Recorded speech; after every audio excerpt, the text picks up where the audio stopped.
1200 दिनों में बनाया जाने वाला टाइटैनिक सिर्फ 2 ही घंटों में क्यों डूब गया? 10 अप्रैल 1912 ये वो दिन था जब दुनिया का सबसे बड़ा और महंगा तरीन बहरी जहाज टाइटैनिक अपने पहले सफर के आगाज के लिए बिल्कुल तैयार था।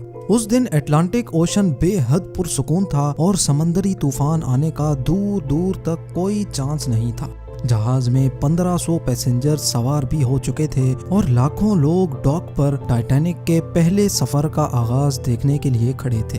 ना ही पैसेंजर्स को, ना ही अलविदा करने वाले लाखों लोगों को और ना ही टाइटैनिक के अमले को मालूम था कि जो जहाज कुछ ही देर में रवाना होने वाला है उसको बनाते वक्त 6 ऐसी गलतियां की गई हैं जो इस जहाज को बदतरीन हादसे का शिकार बनाने वाली हैं। ज़ेम टीवी की वीडियोस में एक बार फिर से खुशामदीद। नाजरीन, आज आप जानेंगे अपने दौर के सबसे महंगे, सबसे लग्जरी और सबसे ताकतवर जहाज टाइटैनिक की 6 ऐसी गलतियां जो अगर ना की जाती तो शायद आज टाइटैनिक क्रैश होने की वजह से नहीं बल्कि अपनी कामयाबी की वजह से दुनिया में फेमस होता। आखिर ऐसी कौन सी 6 गलतियां थीं जो 40 साल एक्सपीरियंस रखने वाले टाइटैनिक के कैप्टन एडवर्ड स्मिथ को भी नजर नहीं आई? कैप्टन के 40 साल के एक्सपीरियंस को तो छोड़ें, ये गलतियां टाइटैनिक ऑपरेट करने वाली कंपनी दी व्हाइट स्टार लाइन, जिसको 107 शिप्स ऑपरेट करने का एक्सपीरियंस था, उनको भी नजर नहीं आई। और तो और ये गलतियां टाइटैनिक मैन्युफैक्चर करने वाली कंपनी हार्लैंड एंड वुल्फ को भी नजर नहीं आई, जिन्होंने सिर्फ टाइटैनिक से पहले ही 500 से ज्यादा शिप्स मैन्युफैक्चर की थी।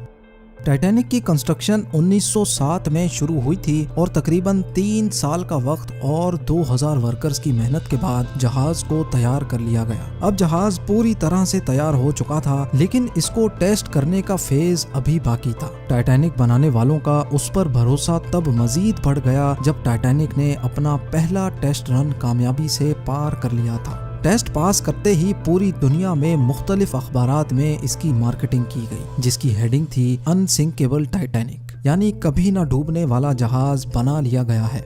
जहाज का पहला सफर इंग्लैंड के शहर साउथहैम्पटन से शुरू होना था, जिसका दिन 10 अप्रैल 1912 मुकर्रर किया गया और जिसकी मंजिल अमेरिका का शहर न्यूयॉर्क थी।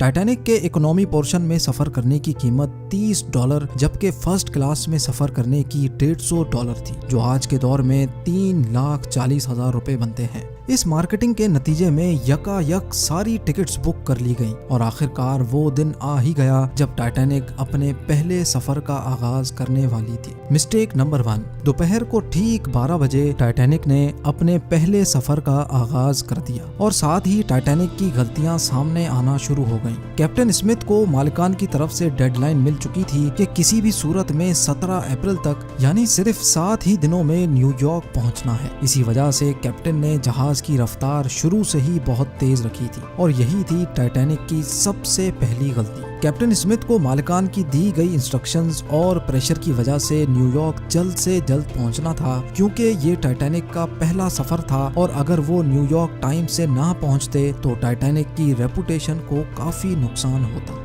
दुनिया की कोई भी गाड़ी हो, मशीन या फिर जहाज, उनके कई ऑपरेटिंग प्रोसीजर्स होते हैं, जिनमें स्पीड लिमिट भी इन प्रोसीजर्स का एक पार्ट होता है और वो पार्ट टाइटैनिक के सफर के आगाज में ही वायोलेट किया गया था। थोड़ी ही देर में जहाज साउथहैम्पटन के पोर्ट को इतना पीछे छोड़ गया कि अब दूर दूर तक नीले समंदर के अलावा कुछ नजर नहीं आ रहा था। मिस्टेक नंबर 2, अब टाइटैनिक को चलते हुए 3 दिन गुजर चुके थे। फ्रांस और आयरलैंड में थोड़ी देर के स्टॉप के अलावा टाइटैनिक पिछले 72 घंटों से मुसलसल न्यूयॉर्क की तरफ बढ़ता चला जा रहा था। ये 14 अप्रैल 1912 की शाम थी। समंदर पर हर तरफ खामोशी और धुंध छाई हुई थी, जिसकी वजह से विजिबिलिटी भी काफी कम हो चुकी थी। उसी रात एक और बहरी जहाज जो कि टाइटैनिक से कुछ घंटे ही आगे था, उसके कैप्टन ने वायरलेस पर टाइटैनिक को समंदर पर तैरती हुई चट्टानें यानी आइसबर्ग्स के बारे में वार्निंग दी थी। एक्सपर्ट्स का मानना है कि ये वार्निंग कम से कम भी 6 बार दी गई थी, लेकिन वायरलेस ऑपरेटर्स की कोताही की वजह से इंतहाई इंपॉर्टेंट वार्निंग्स इनसे मिस हो गई। उनके लिए शायद ये नॉर्मल बात थी, लेकिन यही थी टाइटैनिक के अमले की दूसरी गलती, क्योंकि टाइटैनिक अपने तर्ज का पहला लग्जरी जहाज था और इसमें कई VIPs भी मौजूद थे। इसी वजह से ज्यादातर टाइटैनिक का अमला फर्स्ट क्लास पैसेंजर्स की खिदमत में मसरूफ था। अगर इन वार्निंग्स को सीरियस लिया जाता तो आगे का पूरा सीन ही अलग होता। मिस्टेक नंबर 3, जहाज की स्पीड भी ज्यादा थी और उनसे एक बहुत इंपॉर्टेंट वार्निंग भी मिस हो चुकी थी। टाइटैनिक अब तेजी से इंतहाई बेखौफ अंदाज में आइसबर्ग की रेंज में बढ़ता चला जा रहा था, लेकिन अभी भी टाइटैनिक को हादसे से बचाया जा सकता था क्योंकि जहाज के पहरेदार अलर्ट थे, जो किसी भी आइसबर्ग की इत्तला दूर से देखने पर ही कैप्टन को देने के लिए रेडी थे। लेकिन दूर से देखने के लिए इनके पास एक चीज मौजूद ही नहीं थी और वो चीज थी दूरबीन। जी हाँ, पहरेदार अलर्ट तो थे, लेकिन वो आइसबर्ग को दूरबीन ना होने की वजह से दूर से नहीं देख सके और यही थी टाइटैनिक की तीसरी गलती। आइसबर्ग की खबर कैप्टन स्मिथ को उस वक्त हुई जब जहाज के पहरेदारों ने खबर दी कि जहाज के बिल्कुल सामने एक फुटबॉल फील्ड की साइज जितना आइसबर्ग है। लेकिन अब बहुत देर हो चुकी थी क्योंकि आइसबर्ग इंतहाई करीब आ चुका था। मिस्टेक नंबर 4, क्योंकि अटलांटिक ओशन में अक्सर शिप्स को ऐसे आइसबर्ग्स का सामना करना पड़ता है जिसको बड़े बड़े बहरी जहाज आराम से हैंडल कर लेते हैं। शायद कैप्टन स्मिथ ने भी यही सोचा था। आइसबर्ग की खबर मिलते ही कैप्टन स्मिथ ने जहाज के इंजन बंद करने का हुक्म दिया और साथ ही टाइटैनिक का रुख बदलने का भी ऑर्डर दिया। बेशक कैप्टन स्मिथ ने आइसबर्ग से बचने की बहुत कोशिश की, लेकिन फासला इतना कम रह गया था कि कुछ भी करना फजूल साबित हुआ। आइसबर्ग अब टाइटैनिक के सेंटर से टकरा चुका था, लेकिन टाइटैनिक के अभी भी बचने की काफी उम्मीद बाकी थी।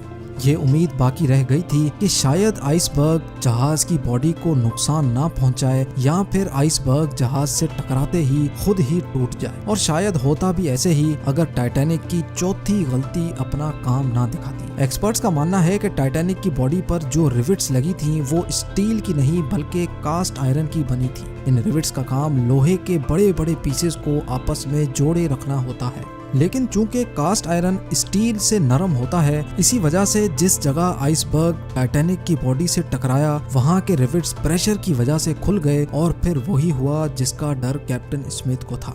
मिस्टेक नंबर 5, टाइटैनिक की टक्कर एक फुटबॉल फील्ड जितने बड़े आइसबर्ग से हो चुकी थी और अब जहाज के निचले हिस्से में पानी भरना शुरू हो चुका था। इस खतरनाक तसादुम ने पूरे अमले और पैसेंजर्स को अलर्ट कर दिया था और साथ ही जहाज में मौजूद टाइटैनिक के मालिक जोसेफ ब्रूस को भी। बेशक टाइटैनिक में पानी भरना शुरू हो गया था, लेकिन अभी भी टाइटैनिक के बचने की उम्मीद बाकी थी, क्योंकि टाइटैनिक को ऐसे डिजाइन किया गया था कि अगर इसके 3 फ्लोर्स में पानी भर भी जाए फिर भी ये नहीं डूब सकता। लेकिन बदकिस्मती थी इस जहाज की कि 3 फ्लोर्स को क्रॉस करके पानी अब 4थे फ्लोर तक जा पहुंचा था। अब मामला हाथ से निकल चुका था। टाइटैनिक आहिस्ता आहिस्ता ओशन में डूबता जा रहा था। अब जहाज की फिक्र किए बगैर इसमें मौजूद पैसेंजर्स की जान बचाने का वक्त आ चुका था। कैप्टन स्मिथ ने रेडियो पर इमरजेंसी अलर्ट जारी कर दिया। जब तक कोई मदद के लिए आता तब तक पैसेंजर्स को लाइफ बोट्स में शिफ्ट करने का प्लान किया गया, लेकिन इस मौके पर 5वीं गलती ने अपना काम दिखा दिया। जी हाँ, जहाज में टोटल 32 लाइफ बोट्स की जगह थी, लेकिन कोताही की वजह से सिर्फ 20 बोट्स ही रखी गई थी। पैसेंजर्स थे 1500 और बोट्स थी सिर्फ 20। मिस्टेक नंबर 6, हर तरफ अफरा तफरी का आलम था और हर शख्स उन चंद गिनी चुनी कश्तियों में सवार होना चाहता था। 12:45 पर पहली इमरजेंसी कश्ती समंदर में उतारी गई, लेकिन यहाँ हुई एक और छठी गलती। अफरा तफरी के आलम में कश्तियों को पूरा भरे बगैर ही समंदर में उतार दिया गया, जिसमें ज्यादातर फर्स्ट क्लास पैसेंजर्स को तरजीह दी गई थी। यानी जो लोग ज्यादा अमीर थे उनको पहले बिठाया गया था। कश्तियों में अगर ज्यादा पैसेंजर्स को बिठाया जाता तो इंसानी जानें कम जाया होती। अब जहाज तेजी से समंदर में डूबता जा रहा था। 2:18 पर शॉर्ट सर्किट की वजह से टाइटैनिक की सारी रोशनियां बुझ गई थी और अगले ही लम्हे जहाज टूटकर 2 हिस्सों में तकसीम हो गया। यूं टाइटैनिक को समंदर के अंदर मुकम्मल तौर पर डूबने के लिए 2 घंटे 40 मिनट लगे और इस तरह 1500 लोग अटलांटिक ओशन के ठंडे पानी में डूबकर मर गए। आपको एक और बात भी बताते चलें कि पानी का टेम्परेचर उस वक्त -2 डिग्री सेंटीग्रेड था। मतलब अगर पैसेंजर्स इस ठंडे पानी में छलांग भी लगाते तो बचने का कोई चांस नहीं था, क्योंकि इंसान इतने कम टेम्परेचर में 30 मिनट से ज्यादा जिंदा नहीं रह सकता।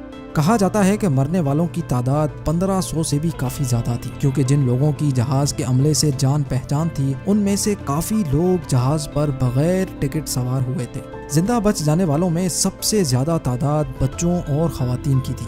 दूसरी तरफ कैप्टन स्मिथ था जो सारा वक्त लोगों की जान बचाने में लगा रहा और वो आखिरी आदमी था जिसने डूबते जहाज से छलांग लगाई थी। उम्मीद है जेम टीवी की ये वीडियो भी आप भरपूर लाइक और शेयर करेंगे। आप लोगों के प्यार भरे कमेंट्स का बेहद शुक्रिया। मिलते हैं अगली शानदार वीडियो में।